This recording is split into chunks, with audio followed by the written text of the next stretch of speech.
going to take you in 5 minutes, I hope, through 60 years of Dutch development cooperation, which can be developed into different stages where the cooperation between the Dutch society and the Dutch government is different. And I'm talking about development cases, I'm not talking about charities in general. As from 1960, there was a system of co-financing that was introduced. There were only 4 organizations, in fact, in the beginning even 3, who represented 3 political streams: Catholic, Protestant, neutral, and in fact Social Democrat, and Humanist eventually got a fixed percentage of the gross national product. It was 0.1%. No translation. Alguém pode ajudar com isso? Tá no canal jornal. You wish. Só mudar o canal. Já regularizou? Desculpa, Robert. Let's see what you have it now. So I said that as from the 1960s, only 4 organizations received 0.1% of gross national product through the government to spend on international development cooperation. These were completely delegated funds. There was only a post counter checked by the government. There was no legal framework, or hardly any. There was just a contract between the 4 and the government, and the 4 even divided the 0.1% of the national product among themselves. So with economic growth, this amount grew rapidly, and eventually became more than €500 million, so that would be 1.3 billion reais, or just 4 organizations, a lot of money. The advantages of such a system was that all political streams were involved, were represented in the system. Therefore, political continuity of that form of cooperation was ensured. We had socialist government, liberal government, Social Democrat, we had Christian Democrat governments. They all continued with the system.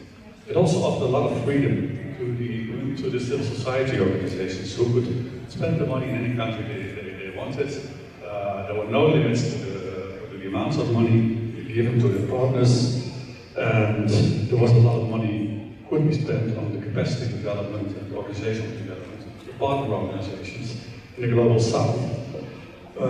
Something that was not possible under other co-financing systems in Europe. So often it was just the Dutch organizations who supported the organizational costs of organizations. This way, organizations in Brazil like SESI, FASI, MST, ISO, but even the workers' union were helped to grow and become strong. And people are just a few years older than me sometimes joke when they have to say what was the biggest result of this period of Dutch development cooperation was the rise to the power of President Lula.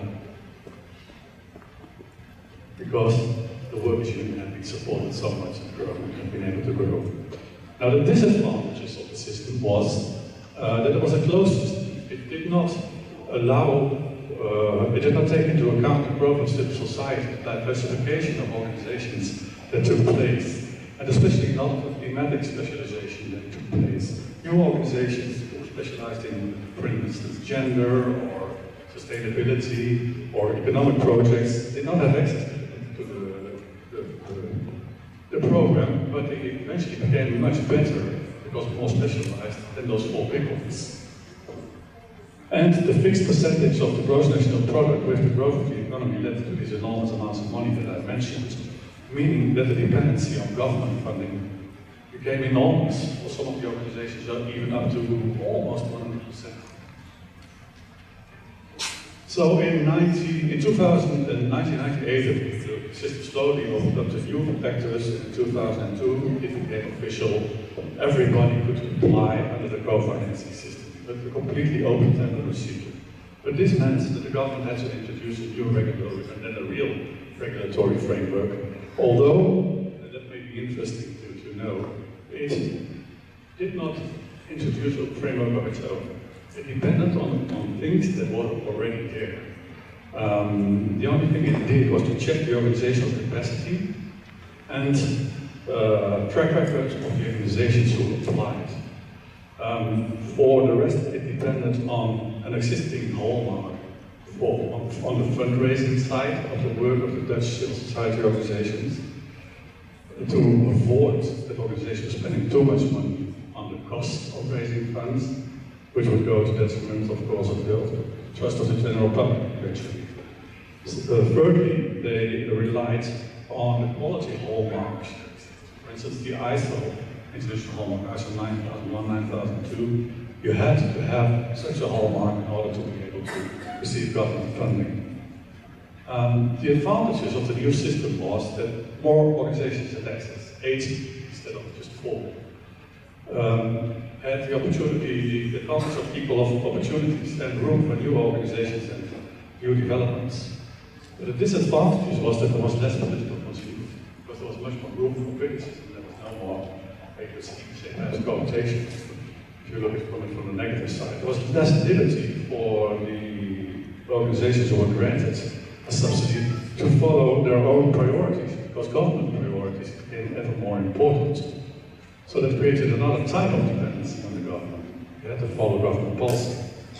And perhaps the worst negative consequence was that the open tender procedure led to the fact that those with the best consultants won the tenders. It was not necessarily quality, it was the quality of how you wrote it down that won.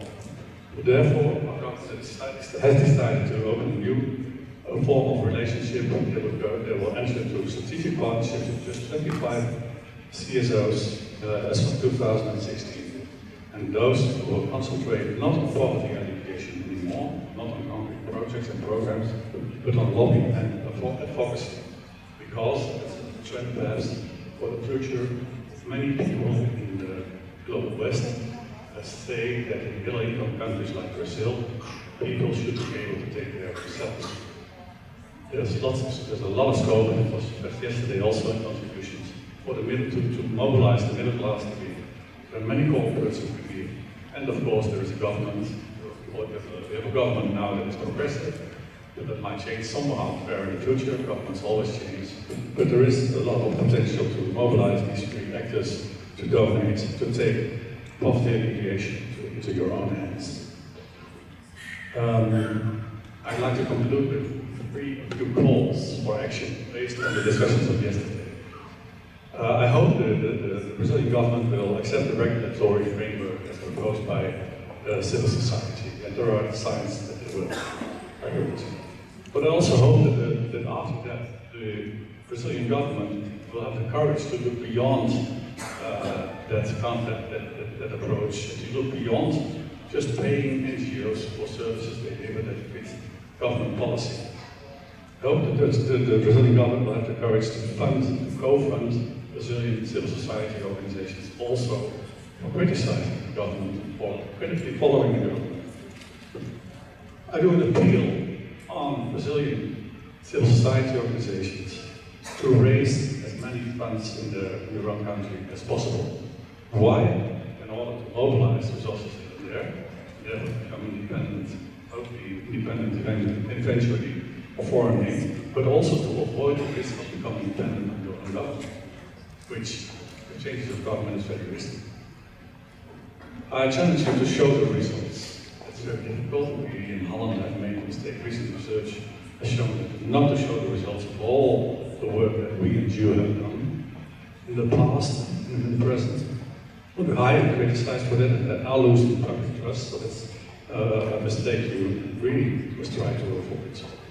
And I call upon international donors to invest in building the capacity of Brazilian civil society organizations in domestic resource mobilization and strengthening the claim capacity.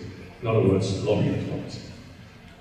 And I want to conclude, together with our partners, that we are partners in other countries in the world. We are developing a worldwide program of training courses on claim and on domestic resource mobilization that will be done physically through workshops, but also made available through a website so that everybody can follow up a course through e-learning.